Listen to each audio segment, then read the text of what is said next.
It was supposed to be the happiest day of my daughter's life, a birthday she had been waiting for all year. I never imagined that the person I trusted most would turn it into a nightmare. One moment I was helping her with the decorations. The next, I was pulled into a dark, cold basement, the door slamming behind me. "Stay quiet, and you'll see why," he whispered. I froze. Fear rooted me to the spot. My heart raced. My mind screamed, what could he possibly mean? And then, through the crack in the door, I saw something that made my blood run cold. I didn't move. I didn't scream. I had to watch. I had to understand. Because the truth was worse than I could ever imagine.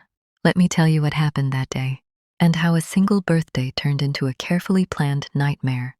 It was the morning of my daughter's birthday, and the house buzzed with the kind of excitement only a child could create. Balloons floated in the corners, the scent of freshly baked cake lingered in the kitchen, and every surface gleamed under the morning sun. But beneath all that brightness, something felt off. I couldn't explain it, and I tried not to let it show, but my instincts screamed that today would not be as it seemed. I had spent the previous night preparing, wrapping gifts, arranging flowers, making sure everything was perfect for her. She had been looking forward to this day for months, counting down every morning with gleeful anticipation. And yet, as I walked into the living room, arranging the last balloon into place, a tiny chill ran down my spine. At first, I tried to shrug it off. Perhaps it was just nerves. Perhaps it was the fact that everyone in the house was moving around too quickly, too quietly, too calculated. I didn't know what it was, but I felt a presence, a subtle one, like a shadow watching just beyond the corner of my eye. Then it happened. I was carrying the final box of presents toward her bedroom when I heard the sound of footsteps behind me. "Mom?" My daughter's voice was sweet, innocent, full of joy. She skipped past me, eager to see the last of her birthday surprises. I smiled and bent down to ruffle her hair, but as I did, someone gently but firmly grabbed my arm. "Stay quiet," a low voice whispered, almost beneath the hum of the refrigerator and the morning chatter. I froze, my mind raced. I turned slowly, expecting maybe a friend, a family member, or one of the caterers. But it was him, the man I had trusted for years, the one who had helped plan so many family events, the one who had seemed so harmless, so ordinary. And now, he was whispering to me with an intensity I had never seen before. "Trust me," he said, his eyes darting nervously toward the basement door. "Just do what I say, please." I stared at him, confused, my pulse quickening. What could he possibly mean? Before I could ask, he guided me toward the basement door. "It's for your safety," he said. "You need to see this, you need to watch." My hand shook. My voice trembled. What are you talking about?" "I can't." "Please," he insisted, "don't say a word. Just stay in there." And then, before I could react further, he nudged me forward. My feet moved almost automatically, as if my body had betrayed me, and I felt the cold, damp basement floor beneath me. The door slammed shut behind me, leaving only a thin crack through which I could see the faint glow of the main floor above. I wanted to scream. I wanted to call for my daughter. I wanted to run, but I couldn't. Fear rooted me in place. My heart raced and my breathing came in short, ragged gasps. Every instinct screamed at me to get out, but I stayed silent, because the whisper of his words, "You need to see this," kept echoing in my mind. Through the crack, I watched, and then I saw it. The decorations I had so carefully placed were being rearranged. The cake moved from the table to a hidden corner. My daughter's gifts were being swapped with packages I didn't recognize. Every detail of the morning, every small joy I had meticulously planned, was being twisted. And worse, it was being done by people I had trusted. I wanted to cry. I wanted to rush out and stop it. But something in me, perhaps the part that had always survived these quiet betrayals, told me to wait, to observe, to understand. Minutes passed like hours. Every sound from above made me flinch. The creak of a step, the rustle of paper, the soft giggle of my daughter as she played with the swapped gifts. It all became a symphony of tension. I didn't move. I didn't breathe too loudly. I only watched, taking in every detail, every movement, every whisper. Then he came closer to the crack, peering down at me. "Don't speak," he warned again. "Just watch." I nodded slightly, barely visible. My mind raced to figure out what was happening. Why would anyone go to such lengths to manipulate a birthday? What could they possibly gain? And then I noticed it, a small note pinned to the wall near the cake. I couldn't read it from this distance, but I could see the bold letters and the way it had been placed deliberately. Someone wanted me to see it or perhaps to miss it. I strained my eyes, focusing. My pulse pounded in my ears. And finally, after what felt like an eternity, I caught a few words. Don't interfere. And then my blood ran cold at the rest. Until the time comes. The basement was no longer just a place I had been trapped. It had become a stage, and I had become the observer in a game I didn't fully understand. Fear twisted into determination. I needed to know everything.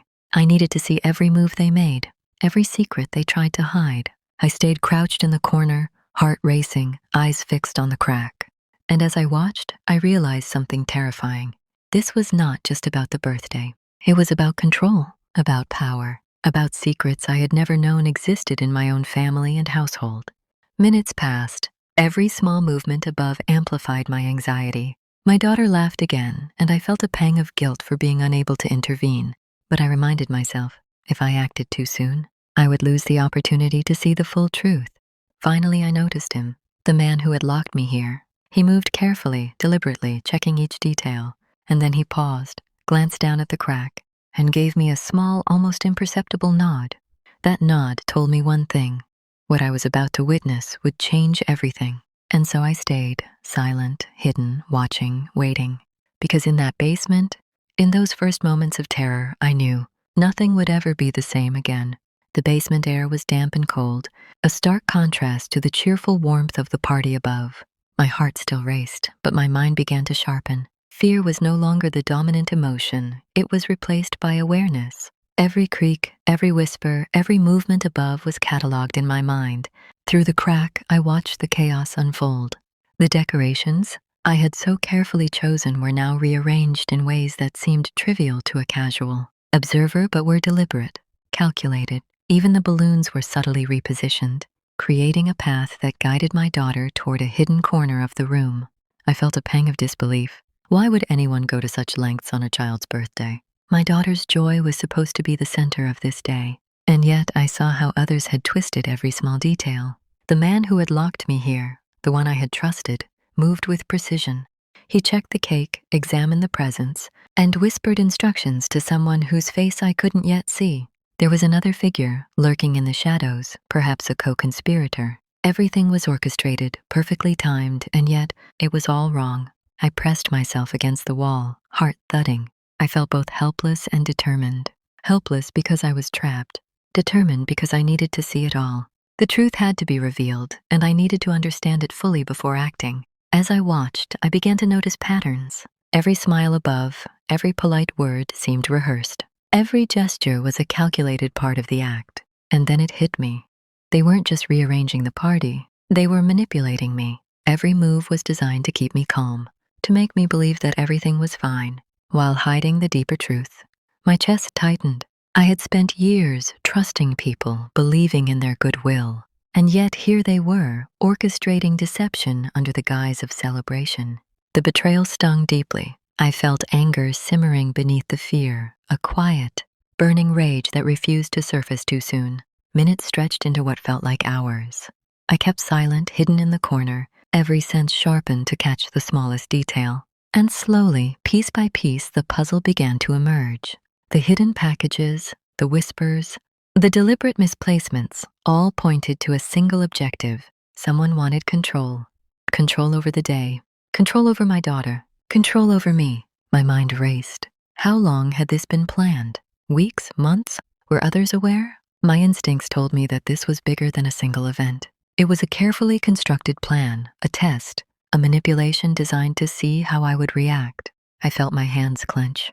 The fear and helplessness returned briefly. But then I reminded myself, knowledge is power, observation is strength. I needed to stay silent, stay hidden, and watch until the right moment. Through the crack, I noticed a subtle gesture. The man glanced down at me, almost like a signal, then nodded toward the corner where the cake had been moved.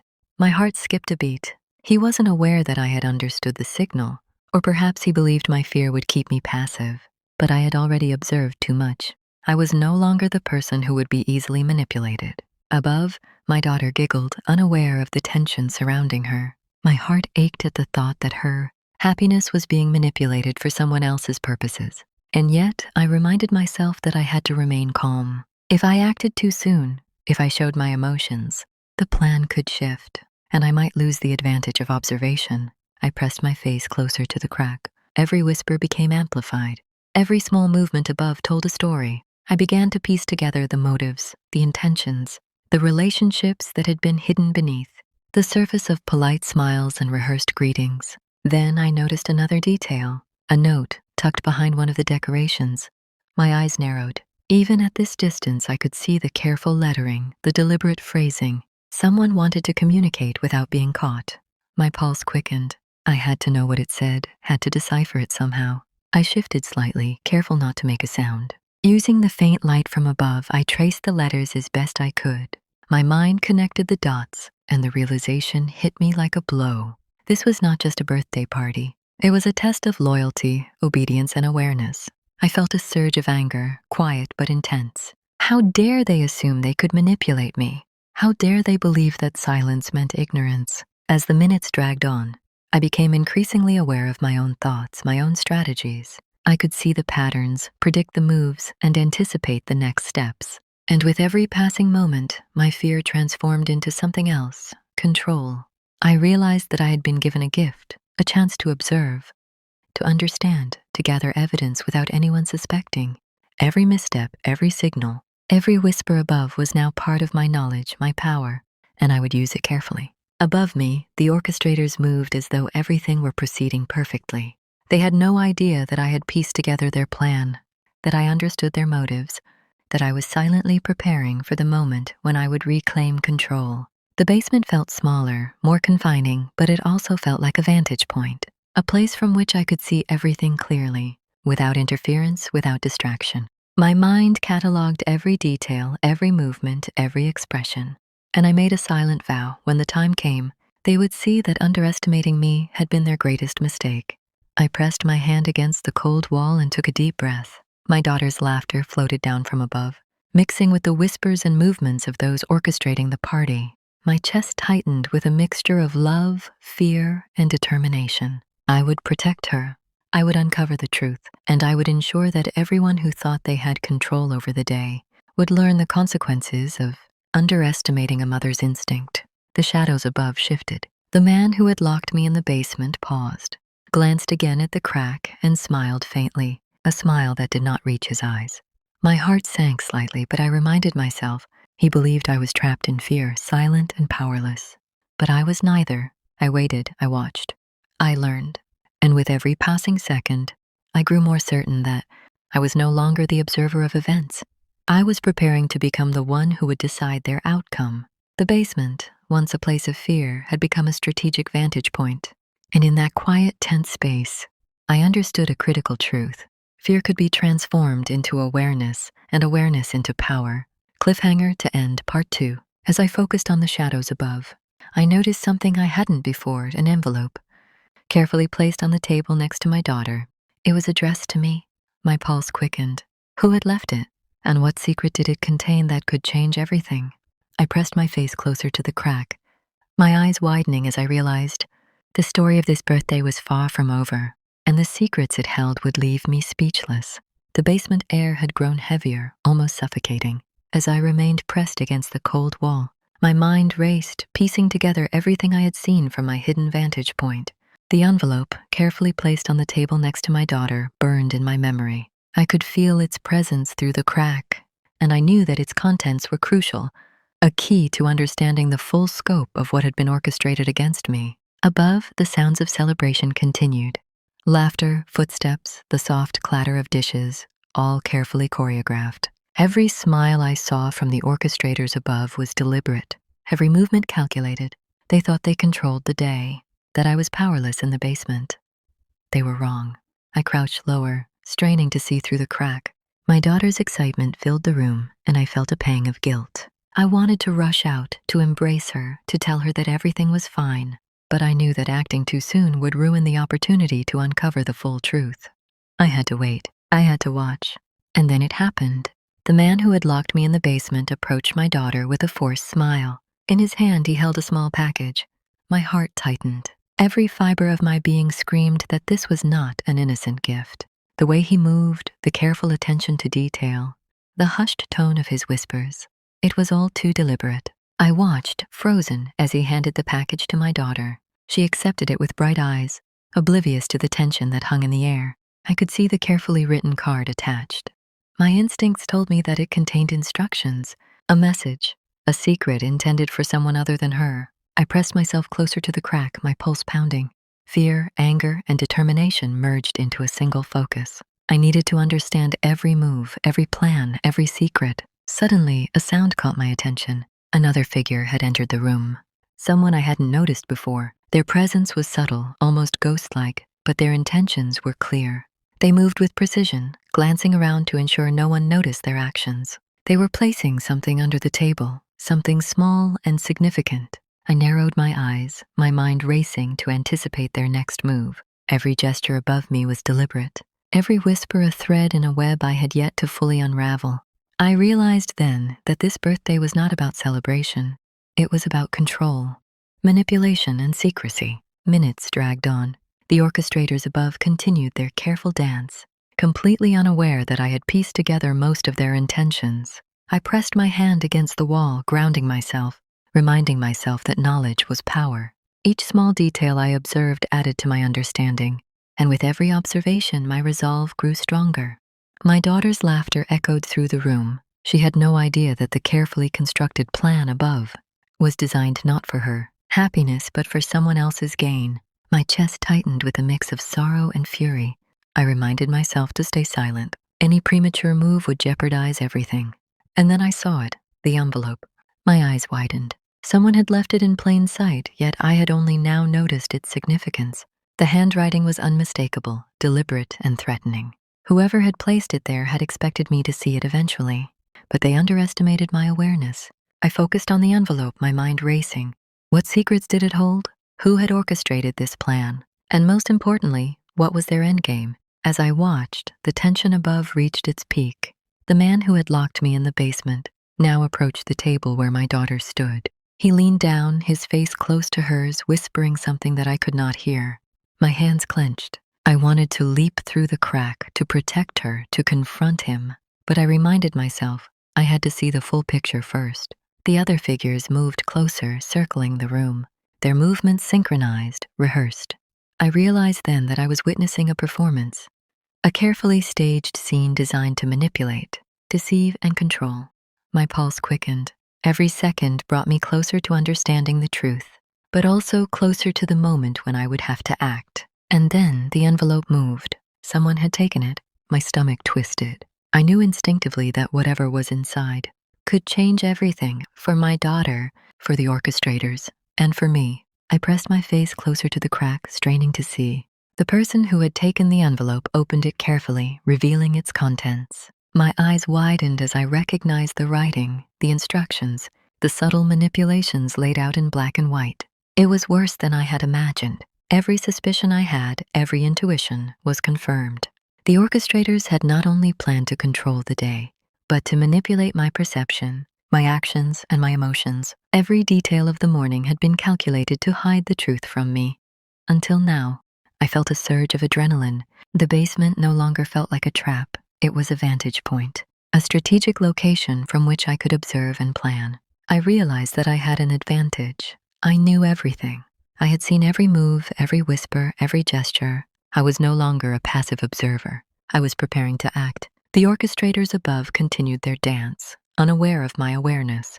They had assumed that fear would keep me silent, that uncertainty would keep me trapped. They were wrong. I pressed my hand to the wall, taking a deep breath. My mind raced with possibilities. How could I reclaim control? How could I ensure that the day, my daughter's birthday, would not be ruined by their manipulation? And then I made a decision. I would not confront them immediately. I would not reveal my knowledge too soon. I would remain silent, hidden, observing, and waiting for the perfect moment. The moment when they would least expect it. The moment when I could turn fear into power. Minutes later, the orchestrators made a critical mistake. One of them dropped a small item, a key, barely noticeable, on the floor near the table. I saw it gleam in the faint light.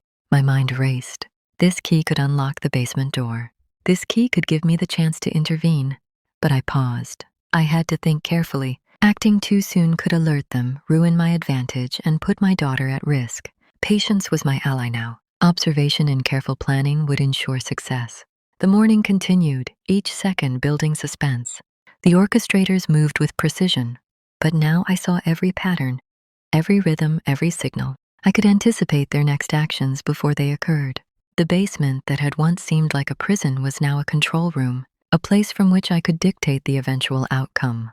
I pressed closer to the crack, my eyes focused on every detail, my mind cataloging every piece of information. And as I watched, I realized that I was no longer merely surviving. I was preparing for the moment when I would reclaim power, reveal the truth, and ensure that justice was served. The basement felt different now. What had once been a prison of fear had transformed into a strategic vantage point. My mind, racing and alert, cataloged every detail of the orchestrator's movements above. I had seen their plans, understood their intentions, and now, for the first time, felt the beginnings of power returning to me. The small box that had appeared on the table earlier was the key to everything. I knew that whatever it contained would either confirm my worst fears or provide the leverage I needed. My pulse quickened as I observed the careful hands of the man who had orchestrated this deception. Every gesture, every whisper, every smile had been calculated to manipulate me, to control me. But now it was I who had the upper hand. I remained silent, hidden in the shadows. I had watched long enough to understand the rhythm of their actions. The orchestrators moved confidently, believing that they controlled the narrative, that they could dictate how the day unfolded. But I had observed, memorized, and calculated. I knew exactly when and how to act. Minutes passed. Each second was a test of patience and restraint. My daughter laughed above, unaware of the tension that permeated the air. My heart ached to reach her, to protect her from the subtle manipulations, the hidden intentions, the calculated performances that had disguised deceit as celebration. Then a mistake. The man who had held the box shifted his weight too quickly, and a corner of the wrapping paper slipped, revealing a glimpse of the contents inside. My eyes widened. The box contained not a gift, but documents, carefully prepared notes detailing plans, instructions, and manipulations. Everything I had feared and suspected was laid bare in black and white. I pressed closer to the crack, scanning every line, committing every word to memory. Knowledge, I reminded myself, was the ultimate weapon. With this information, I could act strategically, reclaim control, and reveal the truth at precisely the right moment. The orchestrators continued, unaware that their plans had been fully observed. Their confidence, their arrogance was now my advantage. I moved carefully, silently, my mind plotting the sequence of actions that would ensure the day ended on my terms. I retrieved the key I had noticed earlier. It gleamed faintly in the dim basement light. With it, I could unlock the door and step into the unfolding drama, transforming from a silent observer to a decisive actor. My pulse quickened at the thought. Every step had to be calculated, every move precise. One mistake could undo everything. Above, the orchestrators began the next phase of their plan. They positioned the gifts, prepared the cake, and rehearsed the final moments of the performance they had orchestrated for my daughter's birthday. They believed that the day was entirely under their control. They believed that I was powerless, but I was ready. I stepped lightly toward the basement door, key in hand. My mind ran through every scenario, anticipating their reactions, planning contingencies for every possible outcome. I knew the exact moment to act, the precise timing that would give me the advantage. And then I unlocked the door. The basement door creaked open slowly, revealing the scene above. My daughter, radiant and unaware, was the center of attention. The orchestrators froze for a split second, their eyes widening in surprise. They had not expected me to emerge yet. I walked calmly, deliberately, my gaze fixed on the man who had locked me in the basement. Every expression on his face betrayed his fear, his uncertainty, his realization that control had slipped from his grasp. I approached the table, my eyes scanning the scene, the small box, the carefully prepared notes, the swapped gifts, all evidence of their deceit, were now mine to reveal. I spoke, my voice steady, commanding, and filled with authority. Enough. Every orchestrator froze. My daughter looked up, confused, her bright eyes searching mine.